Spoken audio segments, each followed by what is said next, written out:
Hola, buenas tardes, bienvenidos a esta última clase del ciclo 2020, la quinta clase que hoy va a estar, la va a dar Ana María Echeverría. Vamos a disfrutar una vez más la exposición de sus conocimientos y bueno, vamos a hacer nuestra, en este caso, la lectura de la Cananea, ¿verdad, Dani? Sí, Cuando estés lista, podemos comenzar. bueno, yo quería que ofrezcamos a modo de oración todo el esfuerzo que hacemos porque leer la Biblia es una forma de orar y este esfuerzo de conectarnos, de escuchar una explicación alternativa, es una manera de decirle a Dios que nos interesa aprender su palabra. Entonces, quiero que le ofrezcamos todo este esfuerzo que hacemos todos los cristianos por, por ser cada día mejor cristianos para, a manera de oración por nuestro país, que considero por las cosas que están pasando, sobre todo por la ley que se votó el 29 de diciembre, estamos llegando a un punto de conciencia moral muy bajo en este país y creo que nos falta iluminarlo con la luz de Cristo. Así que nuestra propuesta sería esa. Y le vamos a pedir al Espíritu Santo que nos siga iluminando y nos acompañe siempre. En nombre del Padre, del Hijo, del Espíritu Santo. Amén. Ven, Espíritu Santo, llena los corazones de tus fieles, enciende en ellos el fuego sagrado de tu amor. Envía, Señor, tu Espíritu y renovarás la faz de la tierra. Amén. En nombre del Padre, del Hijo, del Espíritu Santo. Amén. Y vamos entonces a aprender un poquito más de la palabra de Dios.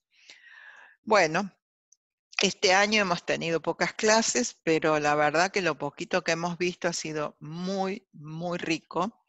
Y hoy vamos a ver se llama perícopa a un fragmento del Evangelio que tiene una unidad en sí misma, que es este relato de la Cananea.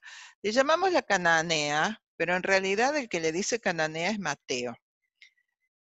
Marcos la llama griega y sirofenicia. Este texto está únicamente en los evangelios de Mateo y Marcos. Y únicamente los evangelios de Mateo y Marcos tienen 2 multiplicaciones de los panes, mientras que Lucas y Juan tienen una sola. Es interesante lo de las multiplicaciones de los panes, está en los 4 evangelios, y esto nos permite decir que era un fenómeno muy importante en la vida de Jesús. La manera como él tenía de compartir las comidas y, por supuesto, que es un anticipo de la Eucaristía, ¿no? Vamos a ver el texto, entonces vamos a leerlo y vamos a estudiar el mensaje teológico. Antes de eso vamos a tener que ver el contexto literario y el contexto histórico, por qué los evangelistas escribieron esto, por qué Mateo y Marcos y no quizá Lucas y Juan, cuyas realidades de las comunidades eran diferentes. Es llamativo porque Lucas también se toma como fuente a Marcos y sin embargo este tema no lo toca. Quizás no lo podemos aclarar hoy, pero yo estoy segura de que aunque no lo digamos hoy, ustedes lo van a poder descubrir por sí mismos. El texto, ¿no? Vamos a leer Marcos 7, 24 al 30. Yo tomo la traducción de la fuente del biblista que hace este análisis, no de ninguna Biblia, digamos, que tengamos nosotros. Generalmente los biblistas hacen una traducción más fiel al original. Por eso prefiero sacar los textos de los libros originales y no de las Biblias. Bueno. Quien vaya a leer, abra el micrófono y lea. Antes, perdón, les voy a pedir una cosa.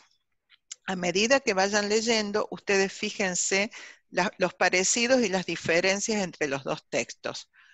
Son muy parecidos, pero no son idénticos. Muy bien, adelante. Luis, ¿vas a leer vos? Sí.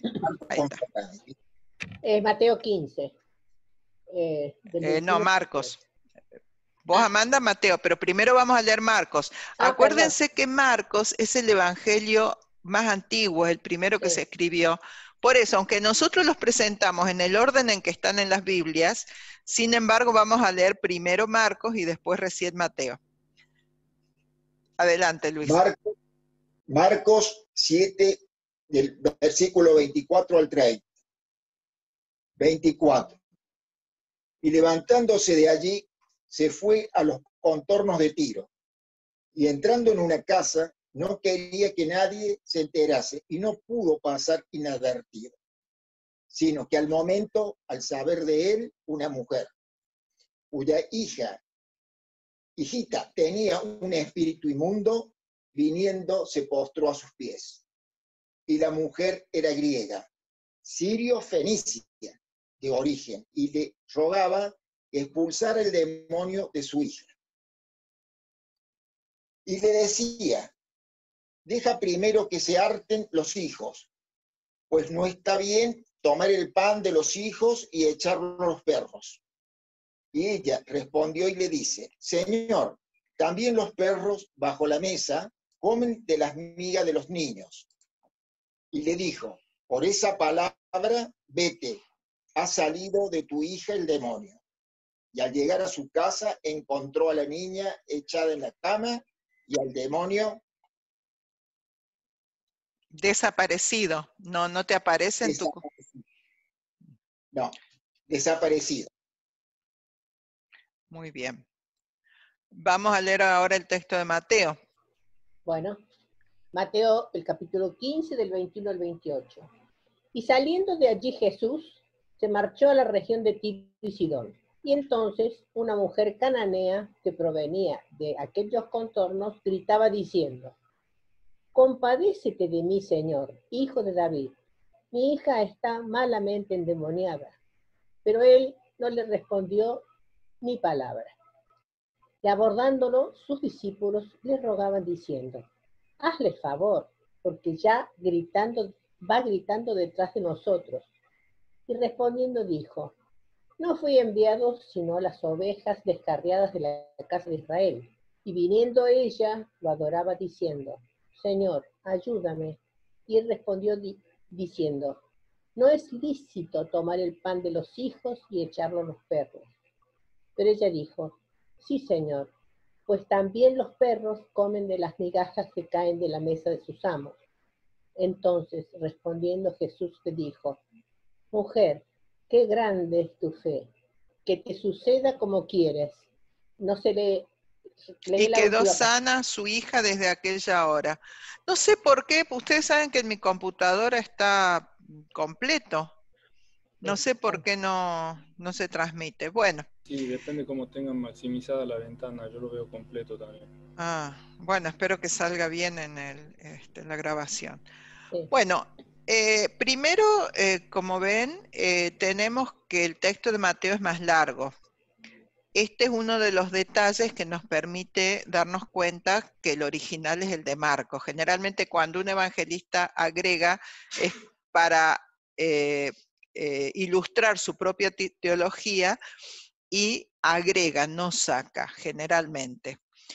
Si nosotros nos damos cuenta, en Marcos Jesús entró a una casa y en Mateo no dice que haya entrado en una casa. Uno tiene la sensación de que la mujer estaba gritando en la calle por el texto.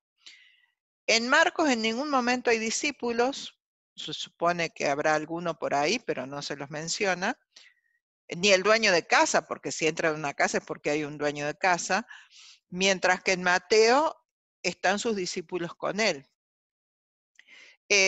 Bueno, Marcos la llama griega sirofenicia, Mateo la llama cananea, eso sí tiene que ver con la teología de Mateo. Todo este agregado de Mateo es 3 veces le niega a la cananea la gracia, digamos. Mientras que en Marcos hay un solo pedido, un rechazo, una respuesta y accede finalmente. Bueno, si nosotros nos fijamos en algún momento, ella lo adora en Mateo. En Marcos, si bien ella se postró a sus pies, esta actitud es de súplica, no es de adoración. Y esto es muy importante, ¿no? Tiene que ver con el mensaje teológico. El espíritu inmundo significa que está enferma. Cada vez que una persona tenía una enfermedad que no tenía un diagnóstico, qué sé yo, si yo me caigo y me quiebro una pierna, es lógico que tenga un problema de salud. Pero si yo tengo una fiebre, nadie sabe por qué en esa época, por qué es la fiebre, entonces estoy poseída de un espíritu inmundo hasta que me curo. Mientras que en Mateo la niña está malamente endemoniada. Es como que Mateo exagera todo. Exagera el rechazo, exagera la enfermedad, exagera el ruego de la mujer también. Bueno, estas diferencias, bueno, y otra cosita, ¿no?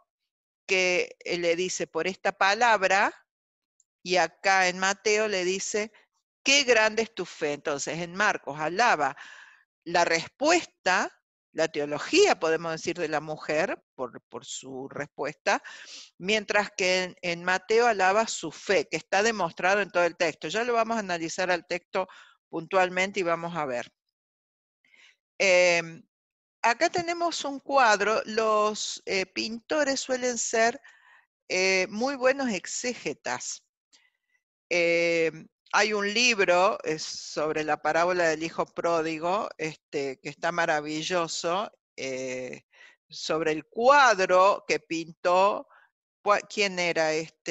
¿Rembrandt era Amanda? Bueno, no importa. Un pintor muy famoso, ahora no me acuerdo el nombre. Bueno, este pintor es anónimo, no sabemos quién es, pero si ustedes se fijan, acá hay una mezcla de los dos evangelios, porque está Jesús en una actitud de rechazo dudoso, digamos, a la cananea.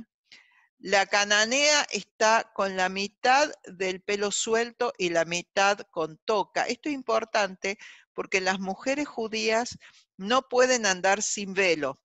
Y las mujeres paganas o griegas tenían la cabellera, digamos, suelta, sin problema. Para los judíos eso era muy impactante. Es como quien dice que en una, no sé, en una sociedad de cuáqueros se mete una chica con jean o minifalda. Sería un escándalo. Bueno, fue uno de los problemas en la iglesia primitiva entre los judíos y los griegos, ¿no? Este señor es muy probable que sea Pedro, son los discípulos, Pedro y Juan, seguramente en actitud de súplica. Hay testigos paganos que están fuera de la casa mirando por la ventana. Y estos personajes misteriosos, ya vamos a ver quiénes son. Ya vamos a analizar a quién están representando. Este pintor entonces había leído este evangelio y más todavía. Bueno, primero vamos a dejar el relato, digamos, pelado, qué es lo que dice y cuál puede ser, digamos, el relato sin los adornos, digamos. Tanto Mateo como Marcos dice que Jesús viaja a la región de Tiro. Según Marcos entra a una casa, pero los dos dicen que se encuentra con una mujer que le pide que cure a su hija. Jesús se niega, la mujer le responde y finalmente Jesús le cumple, le accede a hacerle el milagro. Entonces, hay un texto original, una anécdota original en la cual en un viaje al exterior, Jesús se encuentra con una mujer que le solicita que le cure a la hija. Esta anécdota sirve a los evangelistas para darnos un mensaje teológico. Vamos a ver el contexto literario. Les decía que solamente Mateo y Marcos tienen este texto y también tienen las dos multiplicaciones de los panes. Está la primera multiplicación de los panes, donde sobran 12 canastos. Recordemos que 12 es la señal de totalidad o es el número que implica la totalidad para los judíos. Por eso las tribus eran 12 y los apóstoles son 12. Después él vuelve a Genezaret, donde hace múltiples sanaciones. A continuación tiene una discusión con los fariseos sobre el tema de la pureza y la comida. Es muy importante esto también.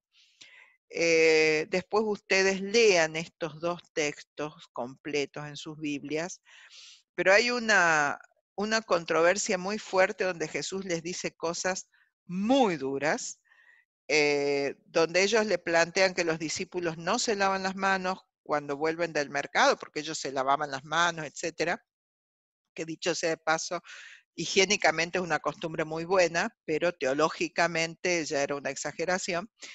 Y Jesús les contesta diciendo que ellos están podridos por dentro porque se lavan por afuera pero no cuidan lo que tienen adentro.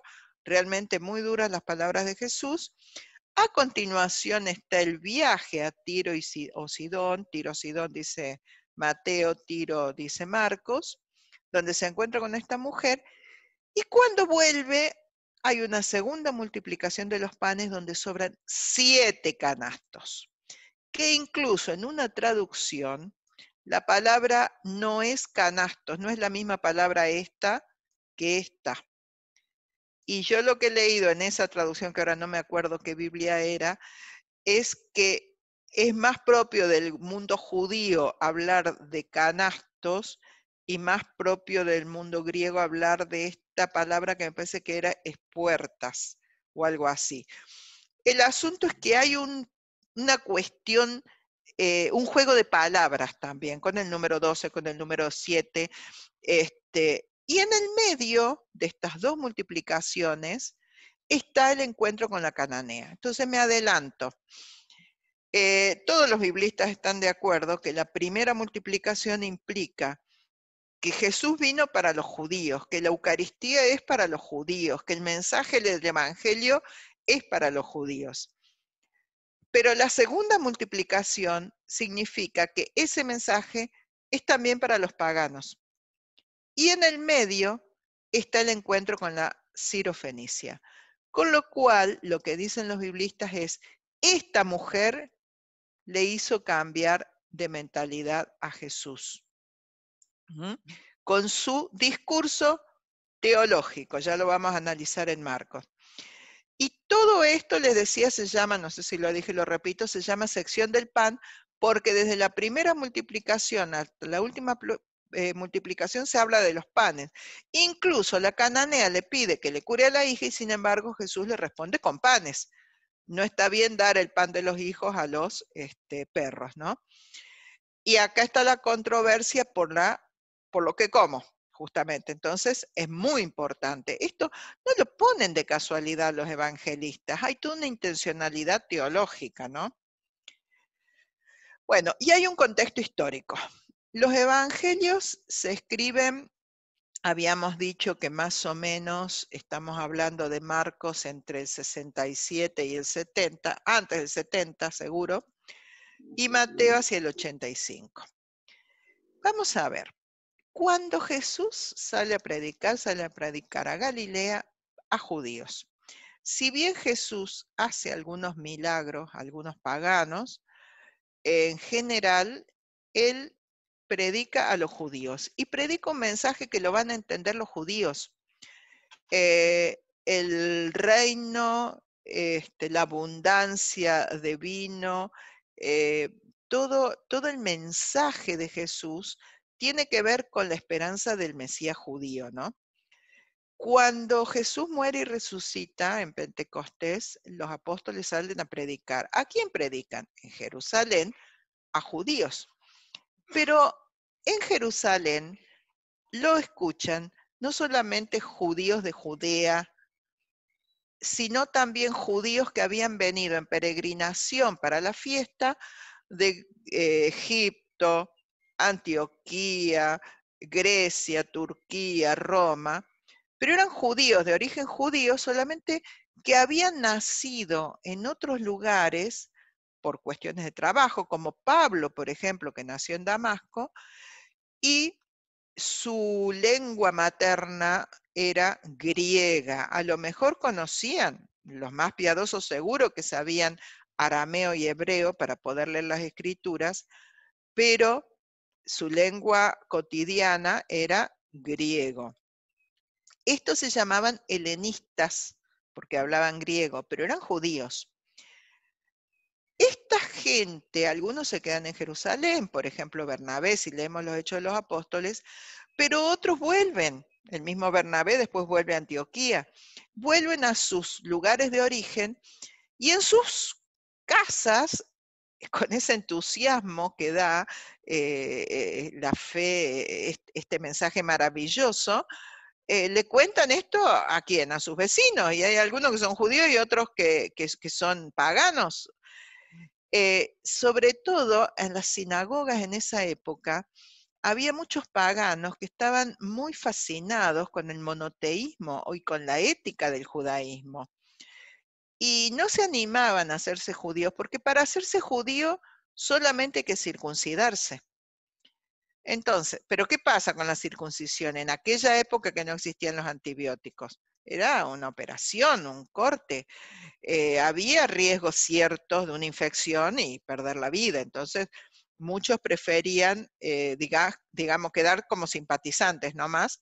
Iban a las sinagogas, escuchaban la palabra y seguían siendo paganos, solamente que, digamos, que trataban de vivir esa ética.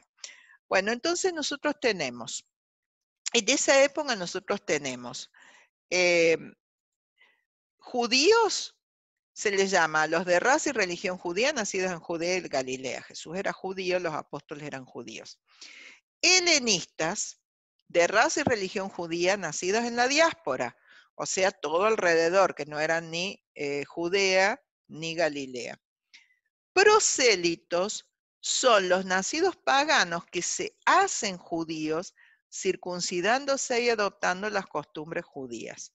Entre los 7 diáconos hay un prosélito, que no me acuerdo si se llamaba Nicolás, me parece que es.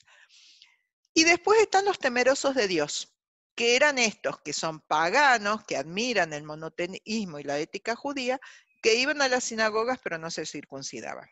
Entonces, estos temerosos de Dios y estos prosélitos son, imagínense, cuando sale Pablo a predicar, por ejemplo, que antes ya habían predicado otros que se habían convertido antes que Pablo, traen el mensaje de Jesús y ¿qué les dicen? Está en los Hechos de los Apóstoles, ¿no? Con la conversión del eunuco, Felipe.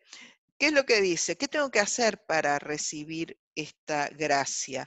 Solamente bautizarte. Ah, ¿no me tengo que circuncidar? No. Ah, bueno, dale. Ya, digamos que es una gran cosa. Hay muchos cristianos que se hacen cristianos viniendo del paganismo. Pero, mi amor, estoy dando clase. Pero, perdón. Ellos en Antioquía forman una comunidad mixta en donde judíos, cristianos judíos y cristianos paganos no tienen problema y comparten todo, comparten la Eucaristía, las comidas, todo. Pero ¿qué pasa? Que los apóstoles, sobre todo Santiago, son mucho más tradicionalistas y piensan que antes de ser cristiano hay que ser judío, o sea, circuncidarse, o sea, cumplir la ley.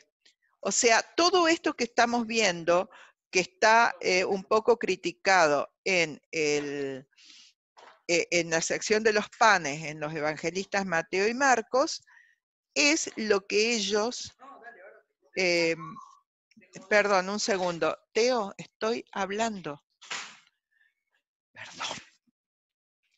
Les decía, todo esto que habíamos visto que los evangelistas critican es lo que los primeros dirigentes de la iglesia primitiva quieren proponer. Y esta es la pelea que hay entre Santiago y Pablo. A ver, ¿qué es más importante? ¿La ley o la gracia? Bueno, este es el mensaje que intentan responder estos evangelistas, porque en sus comunidades estaba este problema. Entonces, a ver, yo les diría esto.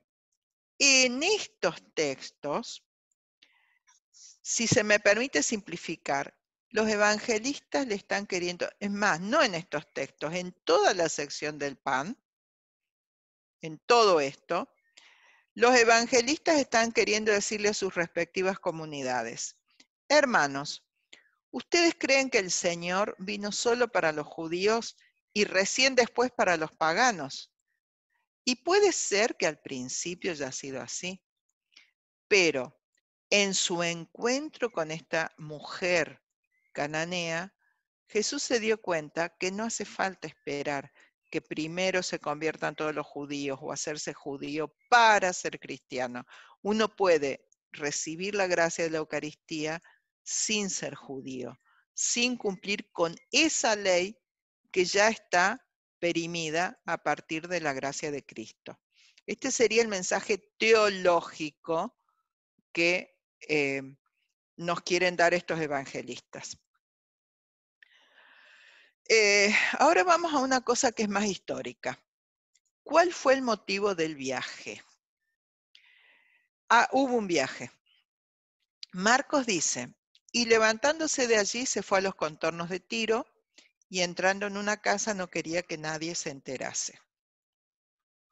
No quería que nadie se enterase, o sea que quería pasar desapercibido. O sea, que no se fue Jesús para hacer misión. Y es muy probable que si no fue con el gran grupo de discípulos que lo seguían cuando él recorría las sinagogas, a lo sumo con 1 o 2.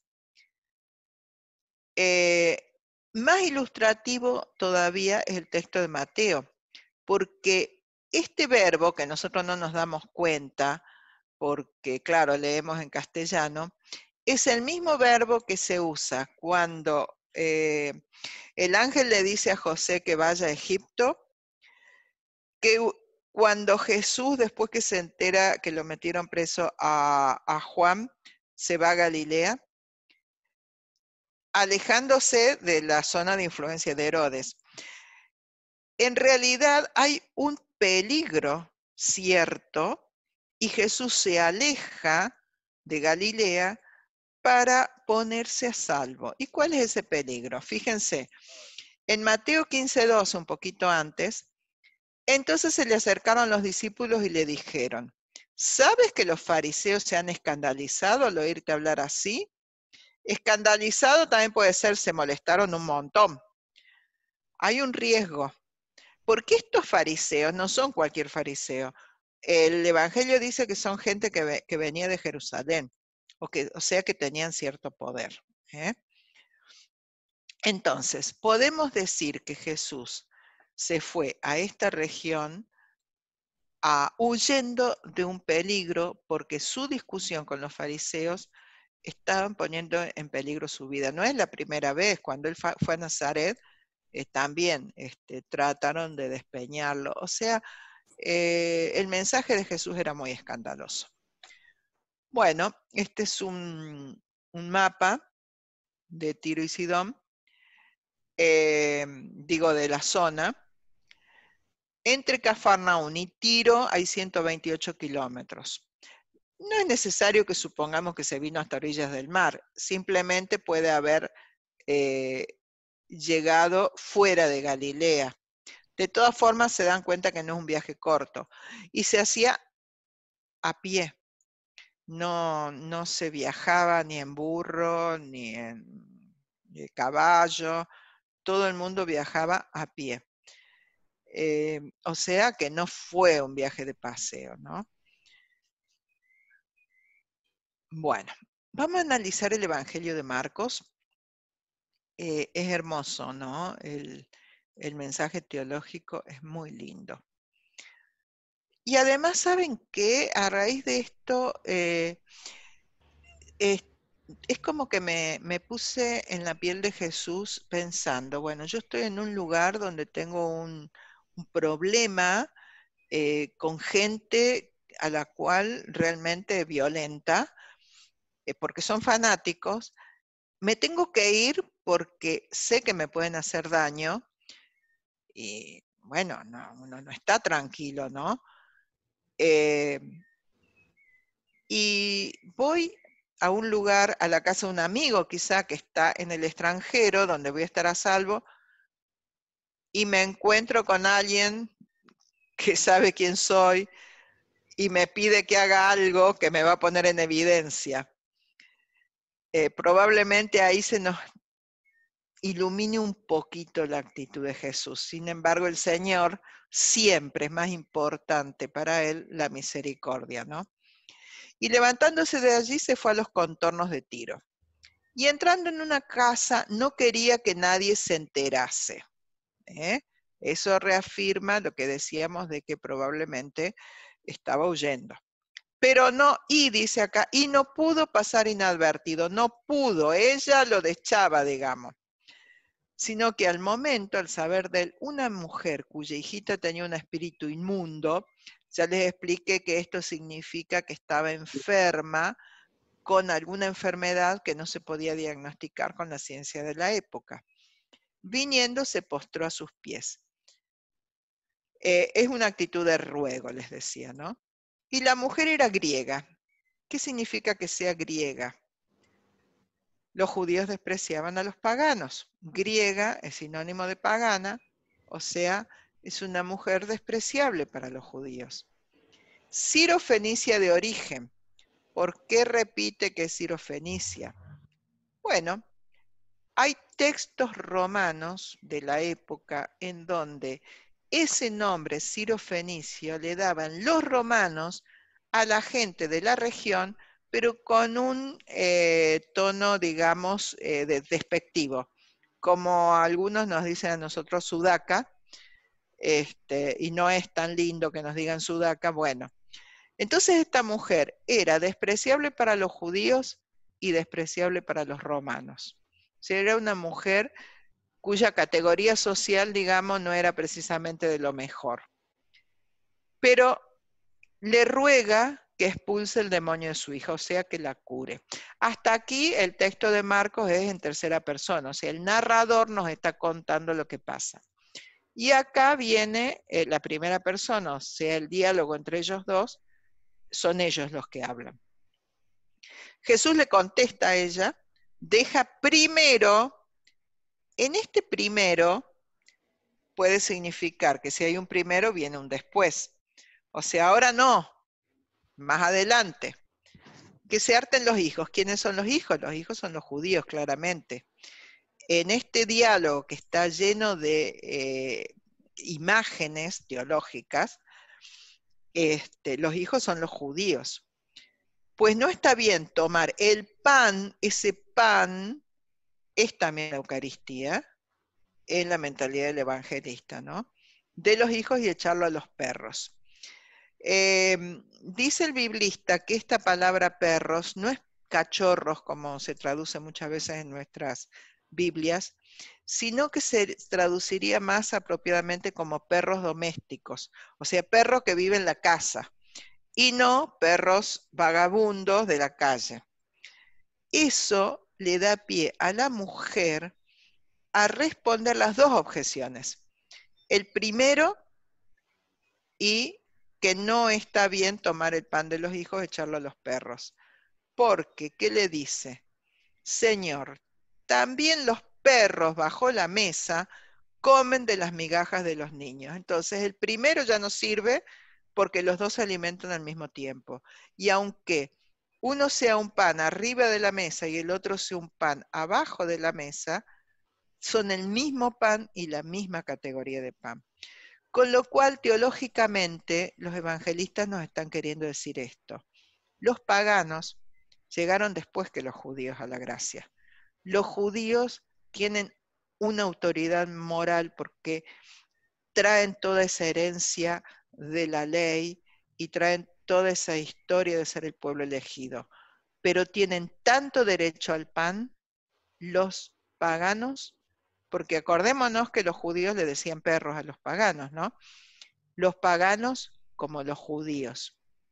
Y fíjense que Jesús le reconoce que esta mujer ha hablado teológicamente bien, porque le dice, por esta palabra, es importantísimo esto, fíjense que es la única vez que Jesús le da la razón a alguien, y a una mujer. Este elogio es realmente impresionante, ¿no? Por esta palabra, vete, ha salido de tu hija el demonio. Bueno, y al llegar a su casa, encontró a la niña echada en la cama y al demonio desaparecido. Es un milagro a distancia, ¿no? Bueno, en este cuadro, el artista está representando exactamente este evangelio. Está la mujer, que es una pagana, no tiene velo.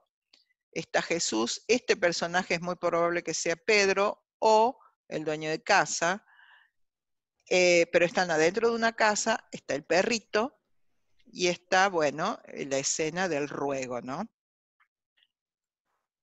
Bueno, el Evangelio de Mateo es más rico, es probable que en la comunidad de Mateo haya habido un grupo muy recalcitrante y Mateo tiene que exagerar para convencerlos, digamos.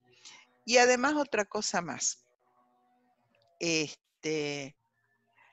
propio de Mateo, la exageración y el recurso al Antiguo Testamento. Entonces voy a decir qué cosas serían un recurso al Antiguo Testamento, el nombre de la mujer, cananea. Los cananeos no existían en la época de Jesús, eran los habitantes de la región cuando Israel conquista la tierra, eran los enemigos de Israel y eran también el riesgo o la tentación de abandonar a Yahvé y seguir a Baal. Pero en la época de Jesús no existían los cananeos y sin embargo Mateo lo llama así, porque a Mateo le encanta recurrir al Antiguo Testamento en todo, ¿no? Y además exagera, malamente endemoniada, está muy enferma, ¿no? Pero acá vamos a ver qué es lo que le decía. Gritaba, un escándalo. Nos imaginamos Jesús en el camino con el montón de discípulos ahí, esta mujer gritando detrás, de hecho, una vergüenza. Acá tenemos en esta frase, compadécete de mí, Señor, hijo de David, dos mensajes teológicos fuertísimos. Compadécete de mí, Señor, es la manera como se inician los salmos de súplica. Piedad de mí, Señor. Hay muchos salmos que tienen esta frase. Entonces esta mujer cananea, pagana, reza como una judía. Pero además le dice hijo de David. David era un gran personaje para los judíos. Para uno que no era judío, no era nada. Había sido rey en el 1000 antes de Cristo, hace 1000 años ya. Sin embargo, esta mujer cree como una judía. Y además otra cosa más, lo adora. Reconoce su divinidad. Entonces, Mateo, ¿qué les está diciendo a su comunidad? Los paganos creen como nosotros, oran como nosotros, adoran como nosotros. ¿Por qué no van a participar del pan como nosotros? Mateo, acuérdense que es judío, ¿no? El evangelista, no como Lucas, que no es de origen judío. Y este tema de los discípulos, es muy probable que Mateo los haya introducido porque a Mateo le importa mucho destacar la autoridad de Pedro. Y además hay otro mensaje teológico acá. ¿Quién, sino la iglesia representada por los discípulos, van a abrirle la puerta de la gracia a los paganos? Por eso le piden a Jesús, hazle el favor. Este texto que responde Jesús, fíjense que Jesús se niega 3 veces. Primero con el silencio, Jesús no le respondió ni palabra al principio. Después le responde que no a los discípulos, no directamente a ella. No fui enviado sino a las ovejas descarriadas de la casa de Israel. Con lo cual se reafirma lo que yo les decía, que Mateo le está diciendo a su comunidad, bueno, aunque Jesús al principio haya tenido una actitud más de adentro de Israel, el Evangelio de Mateo, ¿cómo termina? Vayan y digan esto a todas las naciones.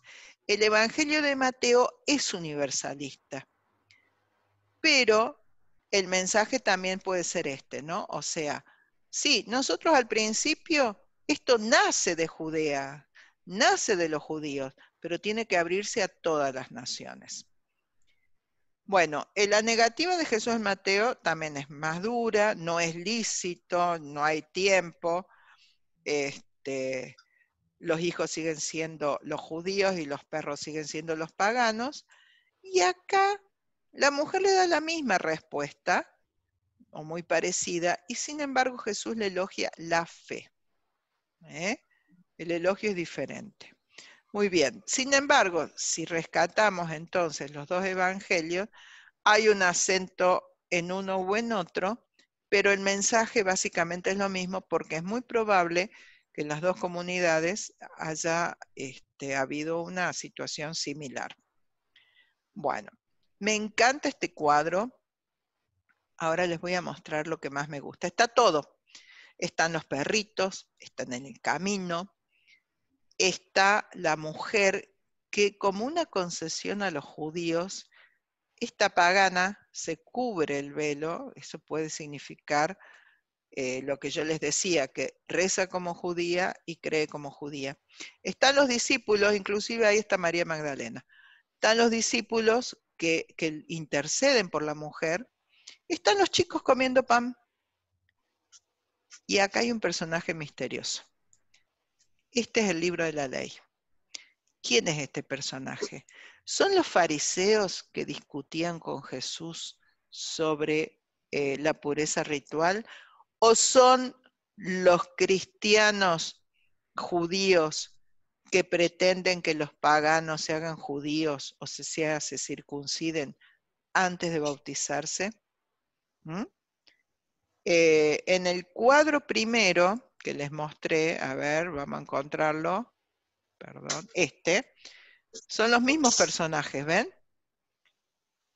Son judíos practicantes. ¿Son los fariseos o son los dirigentes, digamos, Santiago, que es el que más se opone a que haya una apertura así incondicional a los paganos? Pero además en este cuadro hay otra cosa muy importante, ahora se las muestro. Fíjense, así, atrás, hay una puerta y hay un montón de gente que está intentando entrar. ¿Ven? No sé si se puede distinguir. Bueno, esta gente que está intentando entrar son los paganos que quieren entrar a la iglesia. ¿Ven que la mano de Jesús está como tendida hacia esos paganos? Este cuadro realmente es muy impresionante. Bueno, como conclusión, ¿quién tiene derecho al pan? O sea, a la gracia, a la Eucaristía. ¿Solo los judíos, como pareciera indicar la primera multiplicación? ¿También los paganos, como nos dice la segunda multiplicación? Bueno, una mujer marginal, como una verdadera teóloga, hace comprender a Jesús con su razonamiento que el pan es para todos. Mateo nos dice que solo hace falta tener fe. Esa sería la conclusión teológica, resumida, claro. Seguramente que a ustedes se les van a ocurrir muchísimas otras cosas, pero así a manera de reflexión, y para traerlo al día de hoy, ¿no? por ahí nosotros como iglesia nos sentimos con el derecho de decidir quién entra y quién no. ¿Mm?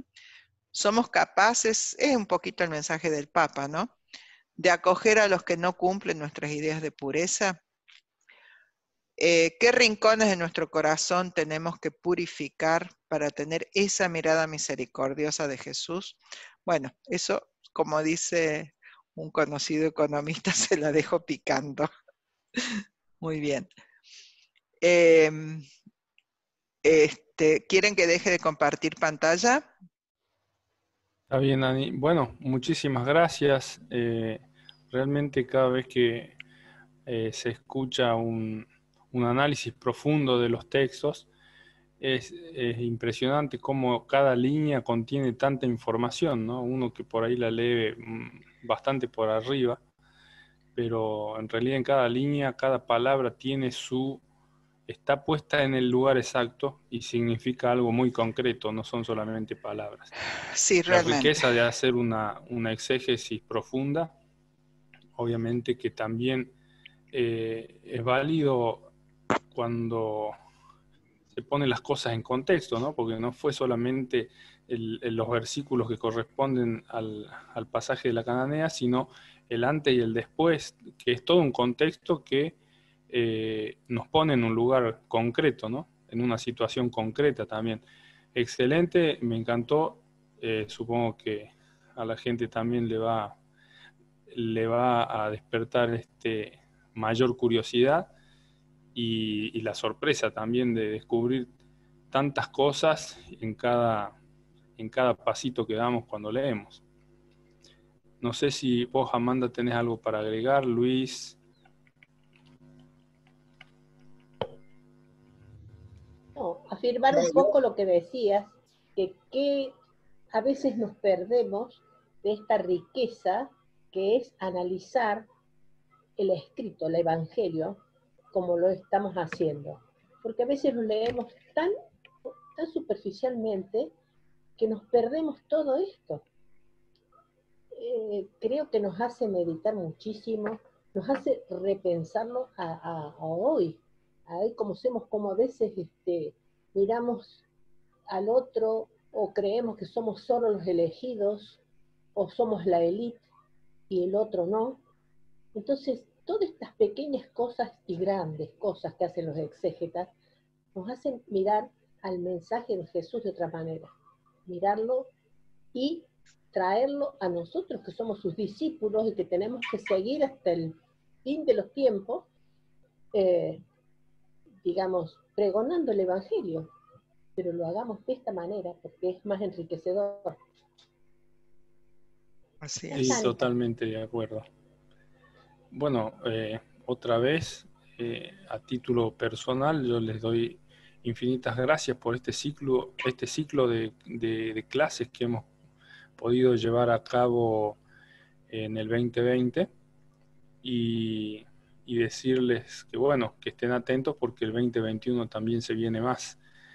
Veremos qué nos permite el contexto pandémico, pero ya sea virtual o presencial, va a haber más y nos vamos a enriquecer más, nos vamos a seguir sorprendiendo, nos vamos a seguir alegrando de escuchar y descubrir las cosas ocultas que no encontramos cuando leemos tan rápido. Así que, bueno, Luis, vos tenías algo para decir. Para finalizar, les quiero decir lo siguiente. Hace algún tiempo hicimos exégesis de las mujeres en la Biblia. Y ahora, gracias a Dios, hemos tenido la oportunidad de contar con nosotros a las mujeres de la Biblia. En las personas de Amanda, de Ani, Ana María y María Elena, quienes traspasaron la pantalla compartiendo generosamente su saber sobre las Sagradas Escrituras en estas clases, con dedicación, claridad didáctica y conceptual, dinamismo y pasión, enfrentando con coraje y alegría el desafío de la tecnología. Vivamos con esperanza de que vendrán tiempos superadores y confiemos en un promisorio reencuentro de formación bíblica en 2021. Gracias, comunidad parroquial. Gracias, Padre Carlos. Gracias, Yoli y Trini, por estar presentes de una o de otra manera. Gracias, Ignacio. Gracias, Germán, que hicieron posible este espacio. Gracias y felicitaciones, mujeres de la Biblia. Muchas gracias. Sí. Gracias. A vos, A ustedes que A están dispuestos a ustedes, sí. escucharnos. También. Bueno, también una cosita más que me quedó ahí, estaba como maravillado también esas pinturas, realmente expresan todo lo que está escrito en líneas y todo lo que está escrito entre líneas también, ¿no? Es impresionante, Es impresionante. la visión de los pintores a la hora de llevar a cabo su obra. Bueno.